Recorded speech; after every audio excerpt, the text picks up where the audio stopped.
Hello everyone, आप देख रहे हैं ऑल स्टडी इजली चैनल। आज का हमारा क्वेश्चन बहुत ज़्यादा इंपॉर्टेंट है। क्वेश्चन देखिए, मानवीकरण अलंकार की परिभाषा। तो आप इसको समझिएगा, रटिएगा नहीं। समझ जाएंगे तो लिखना बहुत ज़्यादा कठिन नहीं होगा। तो देखिए, काव्य में जहाँ प्रकृति का मानवीकरण किया जाता है, ठीक है, काव्य सभी को पता है, ठीक है। काव्य में जहाँ प्रकृति यानी कि प्राकृतिक चीज़ों का, जैसे कि हवा हो गई, ठीक है ना, जैसे हवा हो गई, ये क्या एक प्राकृतिक चीज है, ठीक है। काव्य में प्रकृति यानी कि हवा, ठीक है, जैसे बादल, आवाज, झरनों की कलकलाहट, पहाड़, ये क्या है प्राकृतिक चीजें हो गई, ठीक है।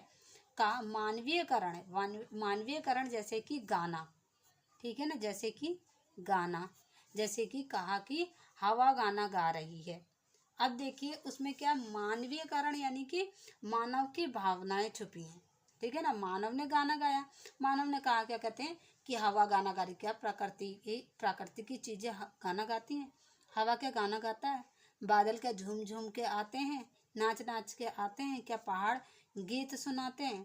उसमें क्या है मानव का, ठीक है। ये गाना कौन गा रहा है, मानव द्वारा गाया गया, और मानव ने इसको किससे रिलेट कर दिया, हवा से, कि हवा गाना गा रही है, बादल झूम झूम के आ रहे हैं। झूम झूम के कौन आता है, नाचते गाता कौन है, मानव गाता, नाचता गाता है, ठीक है। तो मानव ने क्या है अपनी भावनाएं प्राकृतिक चीजों से मैं तुलना करी है, तो उसी को मानवीय अलंकार कहते हैं। वही चीज यहाँ लिखिए, काव्य में जहाँ प्रकृति का मानवीयकरण किया जाता है, यानी प्रकृति में अपनी भावनाएं रिलेट की जाती हैं, उसी को क्या कहा जाता है, मानवीय अलंकार कहा जाता है। अब देखिए, यह प्रकृति को मानवीय क्रियाकलाप करते हुए दिखाया जाता है, यानी मानवीय क्रियाकलाप यानी कि उनसे जोड़ा जाता है। जैसे कि क्या है, मेघ आए बन ठन के, तो उसमें क्या है मानवीय अलंकार क्या हो गया, उसमें मेघ यानी कि बादल क्या बन ठन के आते हैं। मानवीय क्रियाकलाप क्या आ गए कि उनने उसमें जोड़ दिया कि बन ठन के आए, ठीक है, वह मानवीय अलंकार कहलाता है। क्लियर है।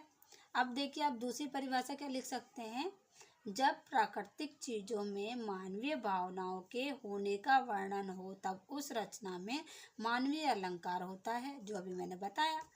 जैसे कि मान लीजिए जैसे बटरफ्लाई यानी कि तितलियां उड़ रही हैं, ठीक है, तो वो गाना गा रही हैं, वो झूम रही हैं, नाच रही हैं, तो उसमें क्या है मानवीय भावनाएं छिपी हैं, वो प्राकृतिक की चीजें हैं। तो क्या तितलियां गाना गा रही हैं, उनमें क्या है मानव द्वारा उनके वर्णन किया गया, उनका रचना की गई है, उनमें हमारी भावनाएं हैं, तो वही हो गया मानवीय अलंकार, ठीक है।